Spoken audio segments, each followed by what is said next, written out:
Mi compañera Daniela se encuentra un poquito delicada, pero ya se conectó a clases. Ah, correcto, y justo alzó la mano. Bien, ok, listo, gracias Emilia también. A ver, Brien Vados. Todavía Brien. Valeria Barrientos. Buenas noches, profesor. Presente. Buenas noches, Valeria, ¿cómo están? Ellen Cabral. Ellen, correcto. Alistair Cayusani. Presente, profesor. Buenas noches. Buenas noches, Alistair. Daniel Carrasco. Presente, profesor. Buenas noches. Buenas noches, Daniel. Karina Dávila.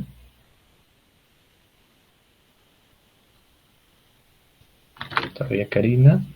Janet Durán, correcto. Janet, correcto.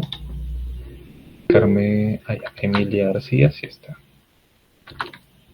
Profesor, sobre mi compañera Karina, tiene algunos problemas de conexión, pero le he escrito por el chat. A ver. Ya. Listo, gracias, Emilia. Bien. Richard Guamán. Correcto, Richard. Wilman Guamán.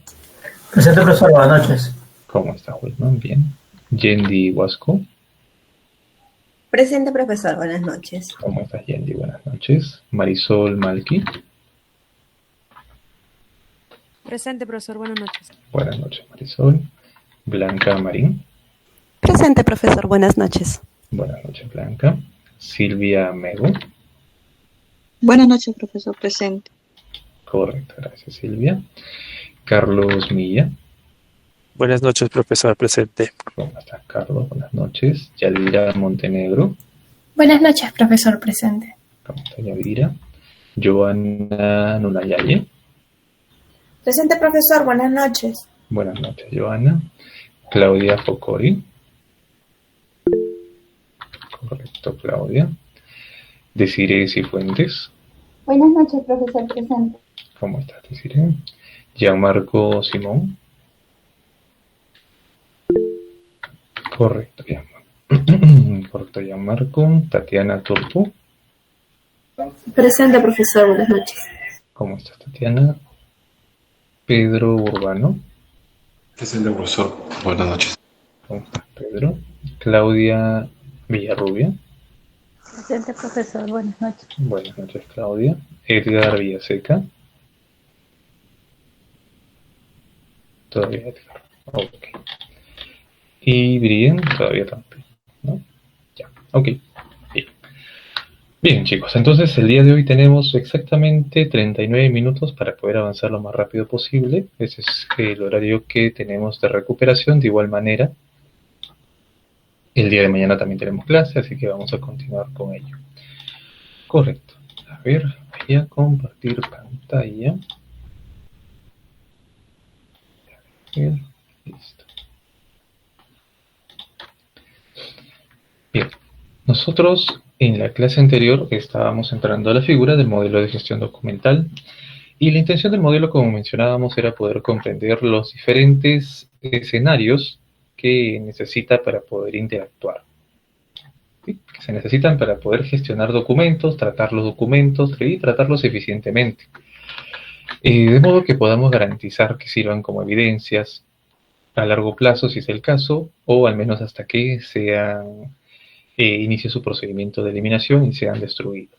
Bien, entonces íbamos revisando esta secuencia, ¿no? Esa secuencia que la tenemos en mente siempre está presente, que es el ciclo de vida del documento, por donde va a ir caminando el documento, ¿no? En su etapa activa, en su fase semiactiva y en su fase histórica, ¿no? Especialmente en la activa, vinculada a la tramitación del expediente, que es donde se van formando estas unidades documentales compuestas, ¿no? A partir de un procedimiento, y que lo que procura es precisamente evidenciar este procedimiento, ¿no? Todos los actos o todas las actuaciones que se han realizado dentro.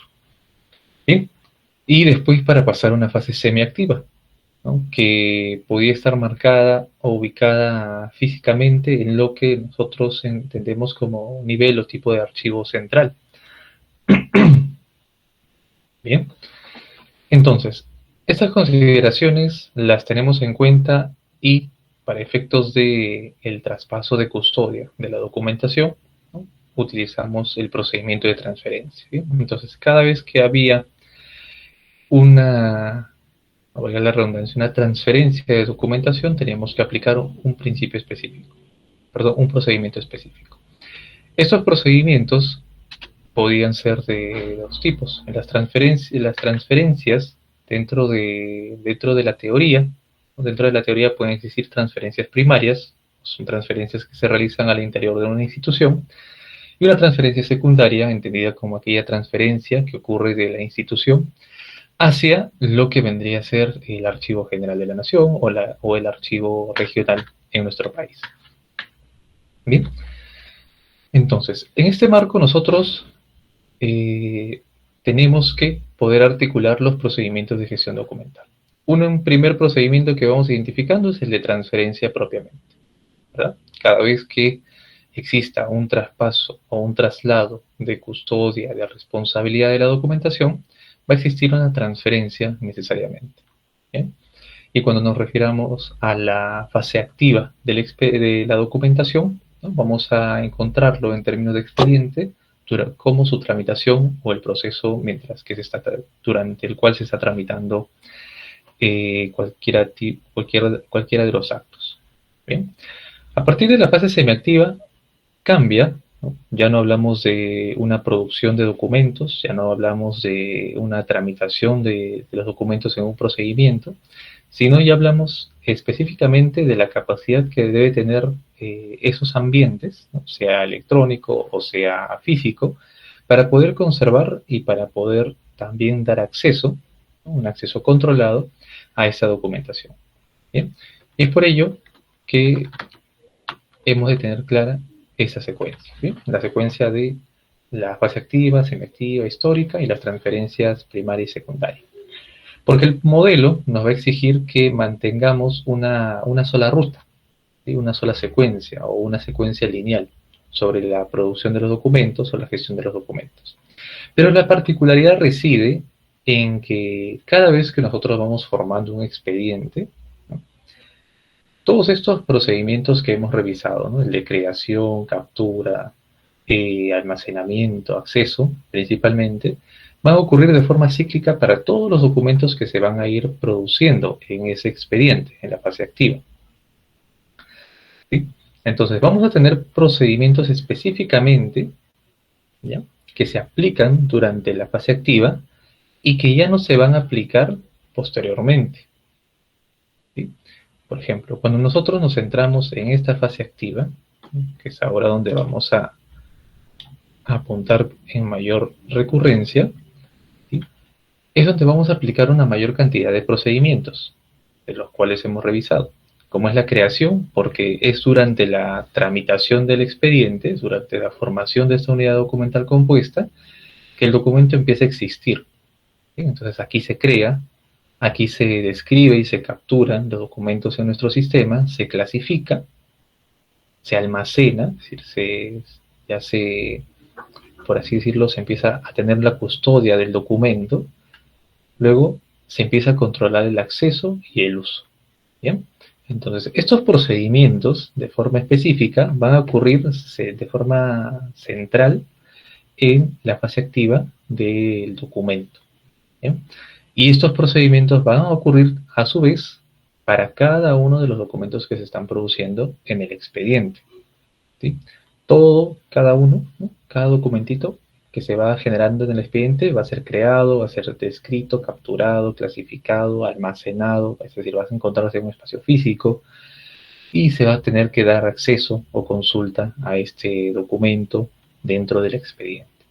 ¿Bien? Entonces, esa es una de las primeras premisas que debemos tener claras cuando vamos a formular nuestro modelo de gestión de documentos.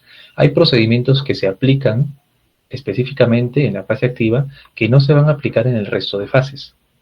¿Bien? Porque en la fase, ¿no?, de preservación específicamente, ya en el archivo central, por ejemplo, se va a aplicar los otros procedimientos, por ejemplo, vinculados a la eliminación, ¿sí?, y específicamente al almacenamiento, acceso y uso.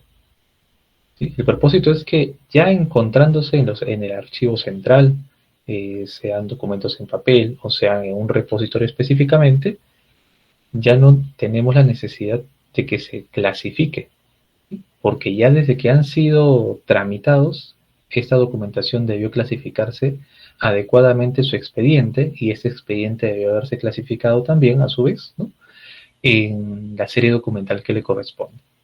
¿Bien?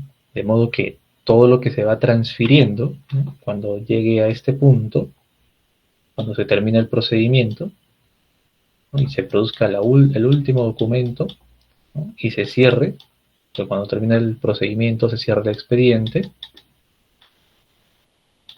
¿no?, esto ya se encuentre ordenado, porque también es una condición para el expediente, ¿no?, ya se encuentre ordenado, y solamente se transfiera un expediente, ¿no?, una unidad documental compuesta que pertenece a una serie documental, independientemente sea física o sea electrónica.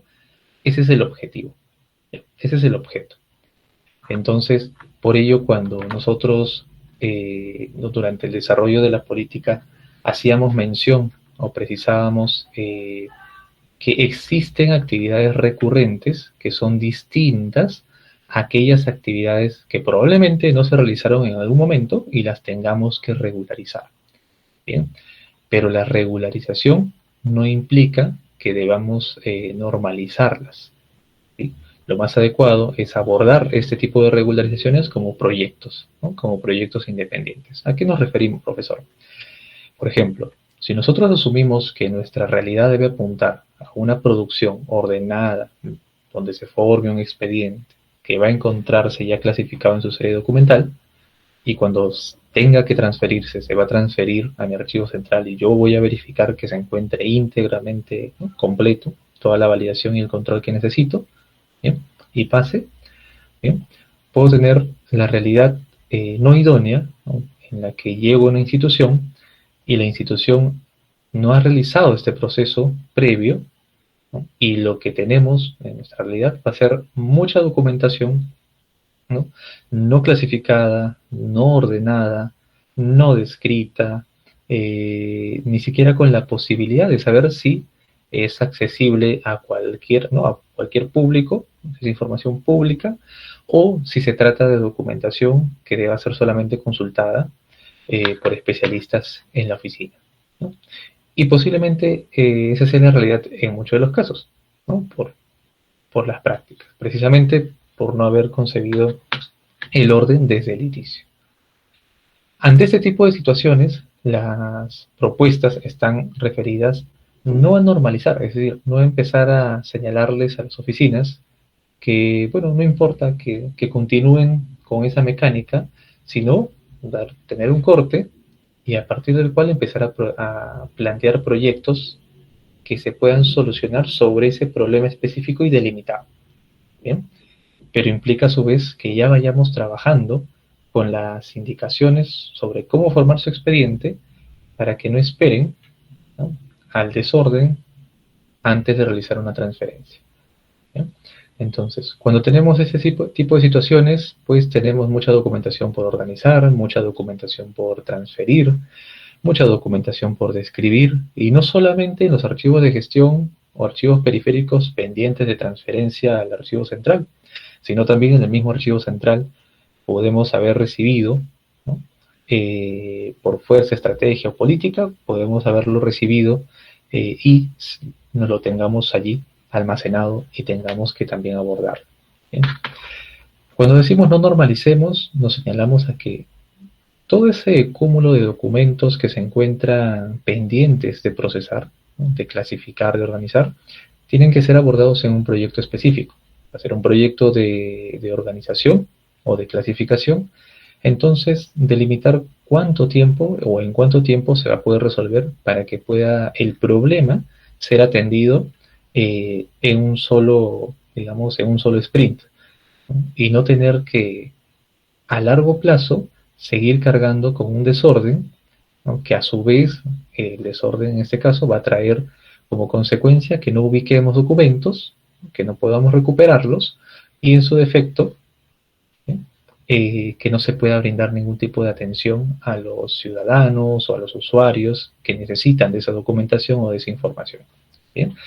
Entonces, procuremos separar estas realidades que regularmente tenemos. Si tenemos un problema que regularizar, ¿no?, algo que no hemos hecho o no se ha hecho nunca en nuestra institución, mapeemos esa realidad, ¿no?, cuál es el volumen, y atendámoslo como un proyecto de forma específica. ¿Bien? En el Estado, para aquellas instituciones que se encuentran en el Estado, existen incluso marcos en los cuales se pueden hacer propuestas de proyectos de inversión si hablamos de un trabajo muy complejo, es decir, muy voluminoso, o que tiene que involucrarse muchos de los procesos. No solamente probablemente estemos hablando de escribir expedientes, sino tengamos que partir desde la organización de los documentos y la clasificación. ¿Bien? Pero abordémoslos como proyectos. ¿Bien?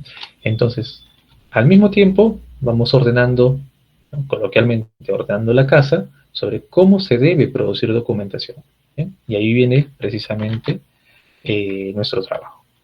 ¿Ya? Porque cada documento se va a terminar formando en un solo expediente, ¿no?, aplicando cada uno de estos procedimientos. Ahora, nosotros veíamos al principio, ¿sí?, que nuestro modelo de gestión documental iba a tener que ceñirse, ¿bien?, a una base normativa. ¿Bien? Una base normativa general, ¿ya?, que esté orientada, si somos del sector público, tenemos toda una base un tanto más rigurosa, definida por el órgano rector, que es el Archivo General de la Nación.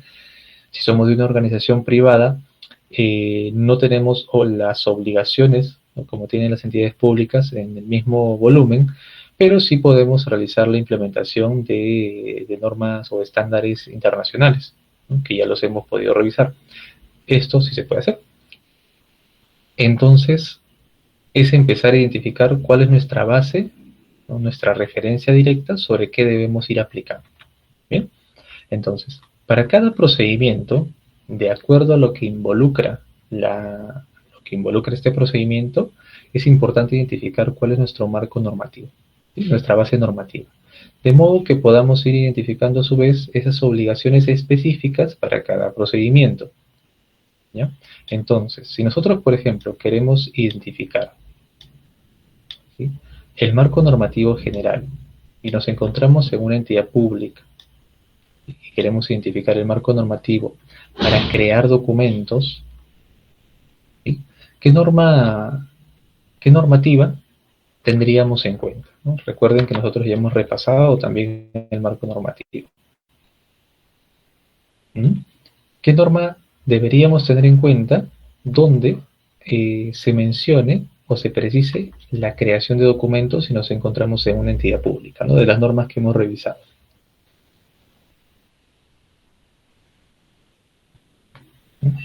¿Alguno?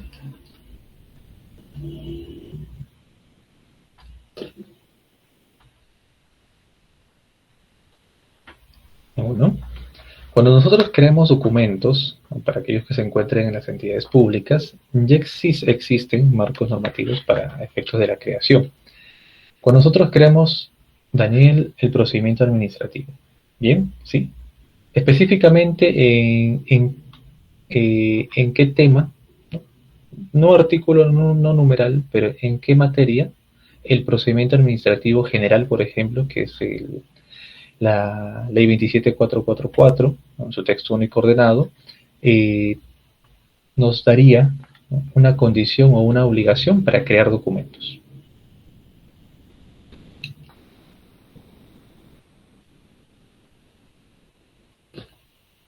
En la Ley del Procedimiento Administrativo General, Daniel.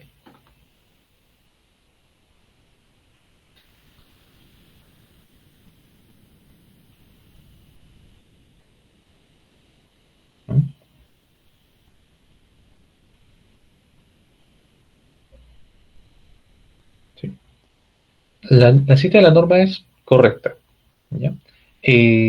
Para el caso del sector público, ¿no?, es importante señalar que la Ley del Procedimiento Administrativo General dispone, ¿sí?, de uno de sus apartados, por ejemplo, la estructura que debe tener un escrito, ¿sí? Es decir, ese documento que debe presentar el administrado, el ciudadano, la empresa hacia cualquier entidad, ¿sí? La creación de este documento está definida con requisitos mínimos en el procedimiento administrativo general, ¿no? Y en estos requisitos se establecen específicamente caracteres internos. Es como en la disciplina, en la ciencia, nosotros lo entendemos como caracteres internos. ¿Cuáles son los caracteres internos? Por ejemplo, la fecha. La firma. La firma, así es, la identificación del remitente, correcto, así es. El membrete de la entidad. El membrete como carácter interno, no necesariamente, pero ahí tengamos en cuenta, por ejemplo, lo que acaba de mencionar Blanca, es otra norma, ¿ya? Pero también la consideramos, ¿sí? El Decreto Supremo 056-2008, si no termino de equivocarme, PCM, es el que define, ¿sí? El encabezado y el uso del gran sello del Estado para todos los documentos oficiales en las entidades públicas. ¿Bien? Y esa es otra norma, por ejemplo, ¿no? Para el caso de las entidades públicas, que debe tenerse en cuenta para documentos oficiales. Está estandarizado de esa manera. Y esos son documentos que se producen, ¿no? Nosotros referíamos a los documentos que se reciben, que tenían que tener estos caracteres, como se mencionaba, la firma, la fecha, en este caso ya para el procedimiento. El contenido en sí. Claro, exacto, la solicitud en sí misma. ¿Bien? Por ejemplo, ese tipo de características nos sirven a nosotros para poder construir plantillas. ¿Sí? Otra norma que también nos sirve para efectos de creación de documentos, por ejemplo, viene a ser la Ley de Transparencia y Acceso a la Información Pública, la Ley 27806. Esa ley también define una estructura base, mínima, digamos así, con requisitos para poder hacer un requerimiento de acceso a la información pública. A través de su texto único ordenado, establece incluso las plantillas estándares y demás. ¿Bien? Entonces, esto nos sirve para crear documentos, ¿no? Como plantillas. A ver, pero no solamente eso, ¿verdad? Nosotros cuando hablamos de creación de documentos, ¿bien? Hacíamos referencia a cómo debe componerse un documento, ¿no? Cuando nosotros vayamos a decir, por ejemplo, tienes que utilizar en ese procedimiento tal documento. ¿Bien? Y por ende, ¿no? Por nosotros pasan las plantillas de los documentos que se van a utilizar en los procedimientos y validamos que tenga, por ejemplo, que esté usando ese membrete, ¿no? Ese encabezado del gran sello del Estado, porque es una obligación y tienen que estar en todos los documentos que se producen, porque si no, no es documento de entidad pública, por ejemplo, ¿no? Es una obligación. Entre otros añadidos, por ejemplo, el día de hoy se aprobó, para los que se encuentran en entidad pública, se aprobó la actualización del logo bicentenario, ¿no? El tercer manual, que precisamente da orientaciones de cómo utilizar el logo bicentenario en los documentos oficiales que se producen en el Estado. De igual manera, eso implica estar atentos también a las publicaciones, ¿no? Pero iba especialmente, si nosotros hablamos de que la creación consiste en la definición de requisitos de contenido y estructura de un documento, también se nos puede pasar por alto esta otra norma, ¿no? Que tiene que ver con la archivística, y que para el caso de las entidades públicas también está bastante declarada. ¿Cuál podría ser? A ver. Voy anotando las normas por acá, ¿ya? 744, 278. ¿La del sistema de administración de archivos? La del sistema de administración de archivos, el sistema de administración de archivos faculta, ¿sí? En las funciones del Archivo General de la Nación, faculta al Archivo General de la Nación para normar la producción de documentos, ¿no? Que es algo que en algunos momentos ha pasado desapercibido. Hay momentos en que, por ejemplo, no tenemos dudas, ¿no? ¿Quién regula la gestión de los documentos? Nos preguntamos a veces. Y es precisamente a través de la Ley 25323 y su reglamento que faculta al Archivo General de la Nación para regular, o para normar cómo se producen documentos en el Estado, ¿no? Y tengámoslo en cuenta. Pero precisamente a partir de esta facultad es que el Archivo General de la Nación también emite una directiva, ¿no? Una directiva que señala cuáles son las características que deben tener los documentos, además de los elementos que debe componer.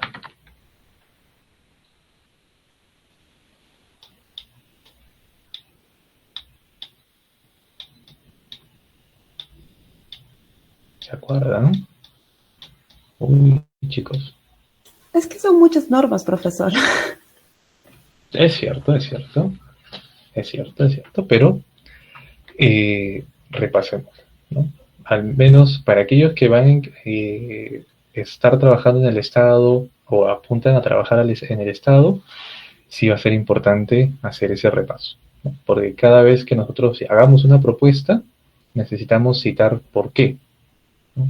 ¿Y por qué necesitamos hacer ese tipo de citas, ese tipo de referencias? Porque cuando nosotros hacemos una propuesta, nuestra propuesta se eleva y llega a la oficina de asesoría jurídica o al área legal para revisar si nuestra propuesta se encuentra en el marco de nuestras competencias. ¿Qué implica el marco de nuestras competencias? Implica que debe haber alguna norma, ¿sí?, de preferencia con rango de ley que respalde lo que nosotros estamos señalando o afirmando.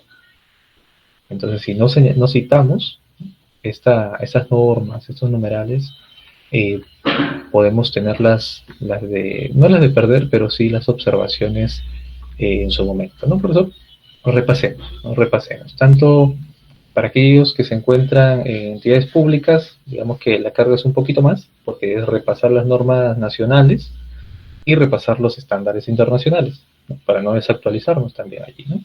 Y para los que se encuentren trabajando en las entidades privadas, ¿no?, es, bueno, revisar la normativa interna de la organización y los estándares internacionales para poder también implementar adecuadamente o técnicamente la gestión de los documentos.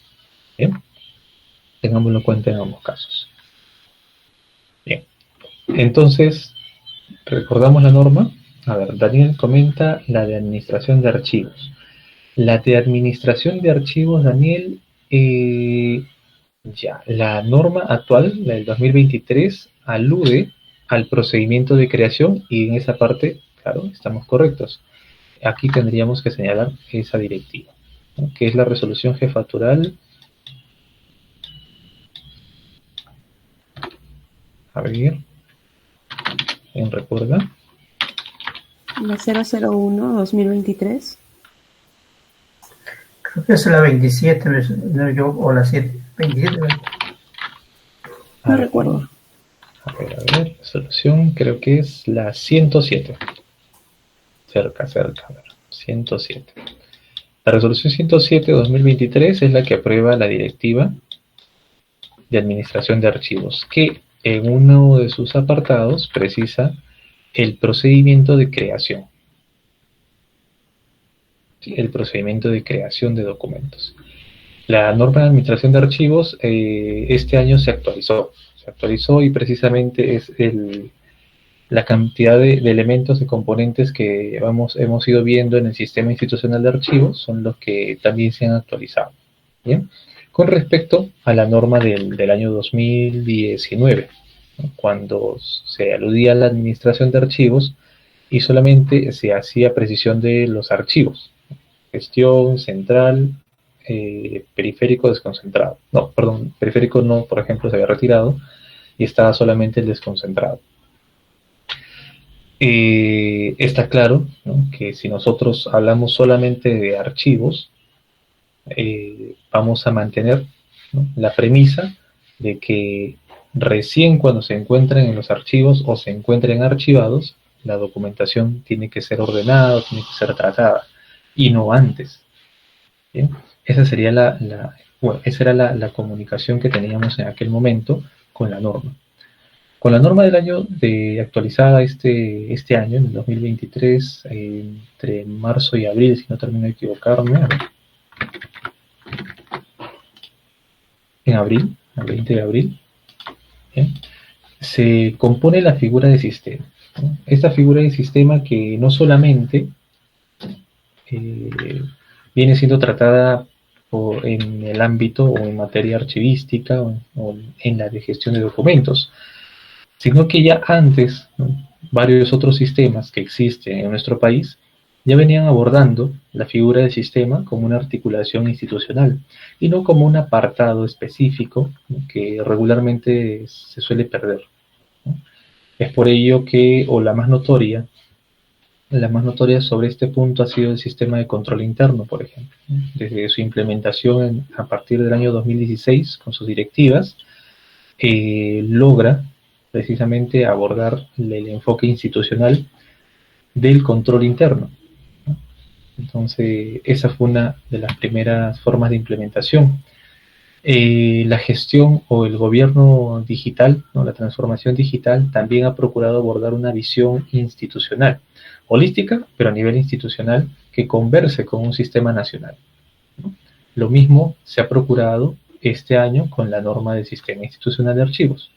Un sistema institucional que de forma, con esta visión holística a nivel institucional completa, pueda conversar con el otro gran sistema nacional, ¿no? Un sistema nacional que tiene un ente rector, que tiene muchos entes regulados y que también tiene un archivo regional o tiene archivos regionales, ¿no? Tiene unas comisiones que permiten articular a nivel nacional, que todo este sistema pueda trabajar con pequeños sistemas institucionales. Que en nuestro país, por ejemplo, esta perspectiva recién viene siendo implementada, ¿no? En otros países como México ya han tenido algunos años, Colombia de igual manera, para poder implementar la figura de sistema a nivel institucional. España tiene unos años más todavía en este tipo de implementaciones. Pero es importante ir madurando la gestión de documentos o cómo gestionamos documentos en nuestras organizaciones para que precisamente este sesgo pues se vaya retirando. ¿Bien? Y aquí nos está faltando todavía una de las directivas importantes que señala cuáles son las características de los documentos. Profesor, ¿ahí también entraría la ley 1412, ley de gobierno digital, o no entraría? La ley 1412. La ley 1412 específicamente no, el decreto ley, perdón, el 1412 no, porque es, para la redundancia, la ley de gobierno digital, ¿no? El gobierno digital tiene aristas distintas, como lo hemos visto en una de las clases, y complejas, en el sentido que son bastante de alto nivel, como toda ley. Sin embargo, en su reglamento, el Decreto Supremo 029-2021 PCM, sí hay especificaciones de creación, es decir, que tenemos que tener en cuenta para la creación de documentos, ¿no? Especialmente si estamos trabajando con documentos digitales o electrónicos. Aquí sí necesitamos citar. Si nuestra institución va a trabajar con documentos electrónicos y es una institución pública, sí o sí tiene que hacer referencia al marco del Decreto Supremo 029-2021. Ahí entraría entonces la directiva. Aquí entraría el Decreto Supremo, el Decreto Supremo. El reglamento, así es. El reglamento. El 29-2021 PCM. ¿Sí? Allí, ¿no? Aquí en este reglamento, en el artículo está entre el 48 y 50, ¿ya?, donde se habla del documento electrónico y se habla del expediente electrónico y se habla del documento archivístico digital, ¿no? Entendido este documento archivístico digital como la evidencia en formato digital, valga la redundancia, que es producto, ¿no?, de las actividades y funciones que tienen a cargo las diferentes entidades. Para el caso, es una definición similar a la que tenemos en el artículo 5 del Decreto Supremo, que es el reglamento de la Ley del Sistema Nacional de Archivos, solamente que llevado a un plano digital, ¿no? Evaluable y debatible incluso para efectos de investigación. Bien, y sí lo tendremos que tener en cuenta porque se hace precisiones de cualidades, por ejemplo, ¿no? Aquí el Decreto Supremo, el reglamento, precisa que un documento archivístico digital tiene que ser auténtico, íntegro, fiable y disponible. Disponible y usable. Le da 5 tipos de cualidades. Sin embargo, aún así, estamos pasando por alto una de las directivas que es el Archivo General de la Nación y que hace referencia a todo tipo de documentos. Es una resolución jefatural que se aprueba en el año 2019 y alguien recordará dónde nosotros encontramos las características del documento, de un documento y sus elementos, de cómo se compone. A ver. Voy entrando de paso a la página de la DPA, del sistema. A ver, mientras que alguien pueda recordar.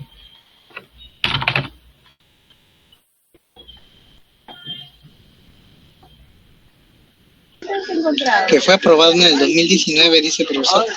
Así es. A ver, un dato más. Es la resolución jefatural 180.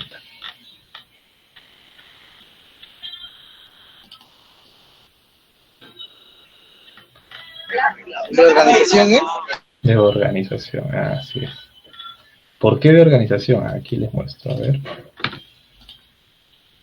¿Por qué la directiva de organización nos va a orientar aquí? A ver. Porque precisamente en esta directiva, ¿sí? Aquí, en el numeral 7.1 nos dice qué es un documento archivístico y qué características tiene, además de su estructura. ¿Sí? Para crear un documento, por ejemplo, ¿no? Y se ha presentado en múltiples casos. Hay momentos en los cuales nosotros podemos tener que decidir qué pasa si necesito crear documentos, ¿no? Y tenemos un escenario en el cual ya hemos, digamos que durante cierto tiempo estuvimos produciendo documentación, ¿ya? Estuvimos produciendo documentación, ¿no? Del 1 hasta el 200, ¿ya? En un tipo de documento específico en su correlativo, en la codificación del 1 al 200. ¿Ya? Y de repente, ¿no? Esta documentación, ¿no? Como tal, ¿no? O se almacena y se guarda, o la borran, ¿no? Borran toda esta información o eliminan toda la documentación. Por azar es el destino, ¿no? Quizá un incendio, se quema todo, un siniestro, y perdemos toda esa documentación y los correlativos, ¿no? Entonces, durante la crisis, ¿no? Salen diferentes posturas de cómo abordar la continuidad, ¿correcto? Entonces, ante esa continuidad, yo les preguntaría a ustedes, ¿nosotros podríamos recomendar que la documentación empiece nuevamente de 1 en el correlativo del código?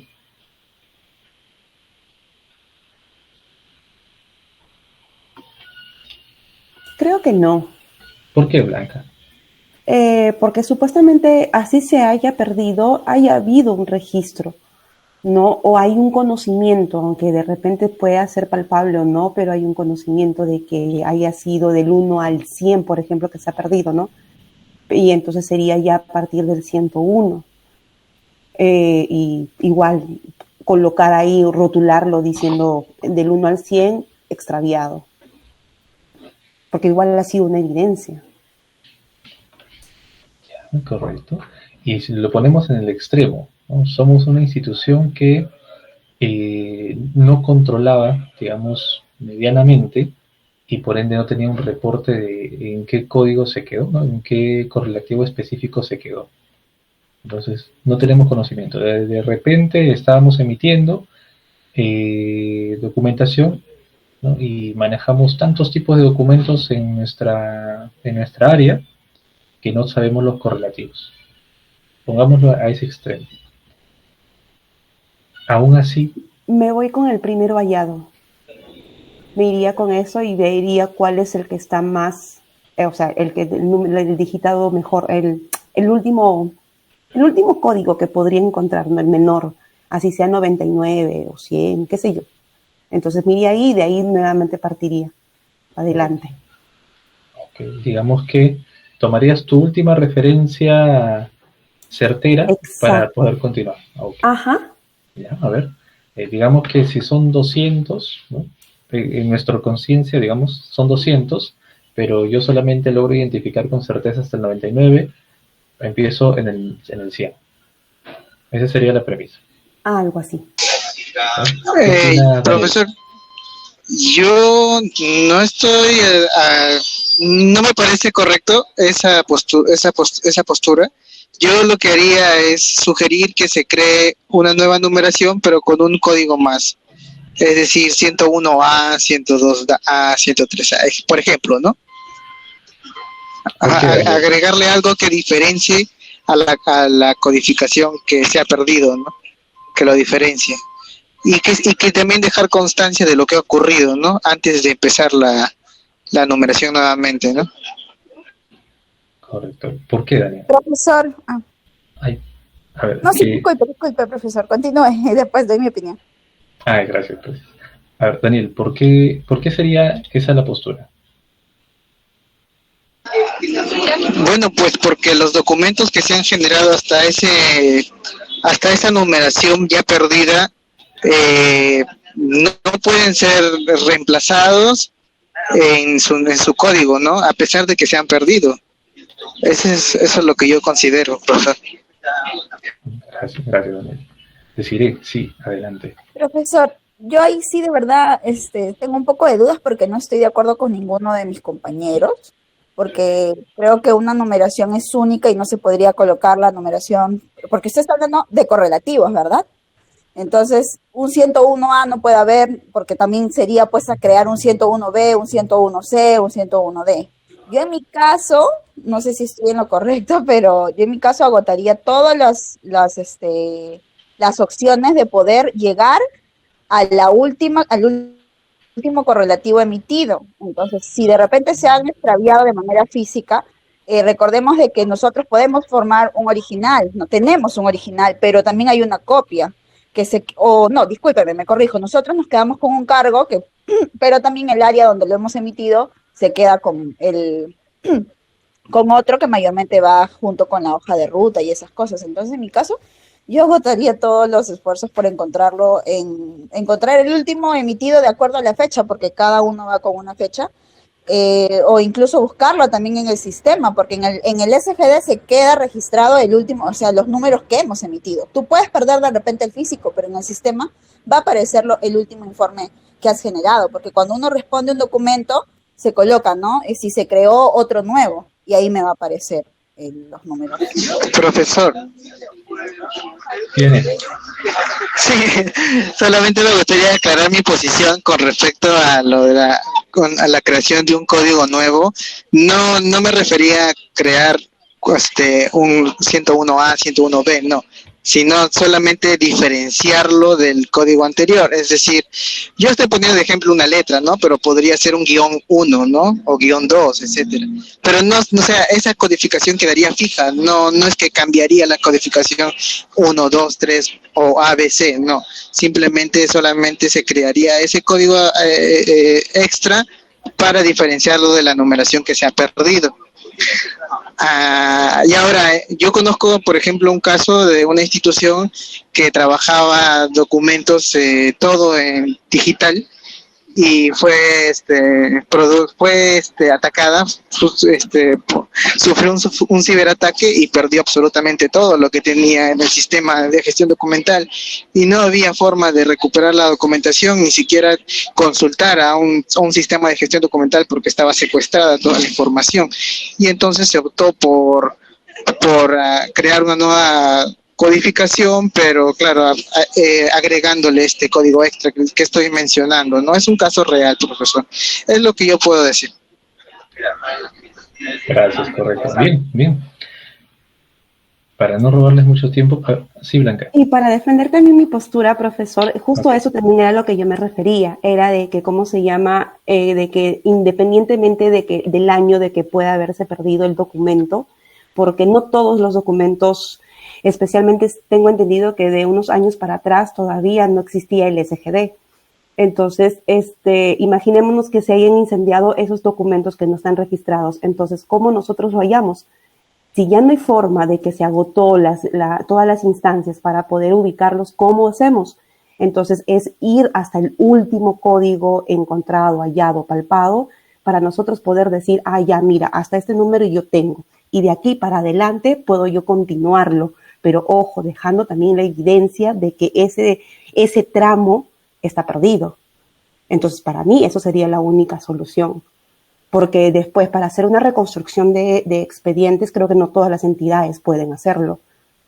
Entonces, implicaría también otro gasto y contratar más especialistas y otras cosas más que podrían implicar, ¿no? Correcto. Gracias, Blanca. Sí. Profesor, disculpe. Sí, bueno, estoy escuchando todo esto, pero en realidad yo empezaría de nuevo. Pero sí dejaría constancia, ¿no? Hasta qué fecha es que se pierden los documentos. Y también los documentos se generan de nuevo es cuando cambia de dominación la oficina también, ¿no? Cierra la oficina anterior y viene una nueva dominación de la oficina. Entonces, nuevo código de numeración. De repente, digamos, hasta julio funcionó esta dirección, de ahí cambió la denominación, y ahí empieza como de nuevo de uno. Y eso, entonces, en ese caso empezaría de nuevo de uno, pues, pero dejando constancia que durante el transcurso del tiempo se perdió documentos, bueno, nada más. Correcto. Gracias, Wilma, gracias. Sí, dentro de lo que han ido mencionando cada uno de los compañeros, es precisamente uno de los puntos que no debemos perder, ¿ya? Uno de los puntos que se ha ido repitiendo en cada una de las participaciones es que ya existió, ese documento ha existido. ¿Sí? Pensemos en los documentos como personas, ¿no? como seres humanos, ¿no? Como ustedes, como yo. Cada uno de nosotros, cuando nacemos, ¿no? La sociedad, para poder hacernos pertenecer a ella, ¿no? Y tenernos identificados, nos otorga un número, ¿no? Nuestro número de identidad, que es lo que conocemos como DNI, ¿no? O que está, registrado en nuestro documento nacional de identidad. ¿Bien? Ese código, ese número es nuestro, es solo nuestro y nos permite identificarnos. ¿Bien? Permite identificarnos porque nosotros en sí mismos tenemos características que nos diferencian y nos hacen únicos respecto de otras personas. En los documentos sucede algo similar. Era por eso que las precisiones que hacía Cruz Mundet Schellenberg en su momento sobre la característica de ser únicos y repetibles los documentos por su contenido, por su composición, ¿sí? Involucraba que sean también identificados de la misma manera, es decir, que sean diferenciados del resto, ¿no? Entonces, si por ejemplo una persona, ¿no? En nuestra realidad, ¿no? Por diversos motivos, ¿no? Perece, fallece, su identidad no se pierde precisamente. Permanece en el tiempo, claro. Así es, así es. Pensemos en los documentos de esa manera. ¿Bien? Entonces, ¿qué ocurre? Cuando nosotros, por algún tipo de evento siniestro o lo que pudo haber sucedido, perdemos la capacidad de identificar un documento, no significa que este documento nunca haya existido. ¿Ya? Sí existido. En el sector público se vuelve un poquito más complejo todavía porque los documentos que se producen en el sector público habilitan derechos, ¿no? O definen deberes. Documentos que también se socializan, es decir, que son entregados o notificados a un ciudadano, a una empresa. Entonces, dentro de nuestra institución, ¿no? Cuando nosotros hablamos de sistema, hablamos de un sistema que interactúa hacia el interior y interactúa hacia el exterior con aquellos que se encuentren involucrados con su función. ¿Bien? Esta interacción hace que nosotros no trabajemos en un lugar, en un fuerte cerrado, y por tanto que tengamos que considerar los efectos o las repercusiones también en el exterior, ¿ya? Entonces, ¿a qué vamos con todo esto? Vamos al hecho de que pensemos en que cada documento tiene que ser único e irrepetible, y por tanto su identificación también tiene que ser única e irrepetible.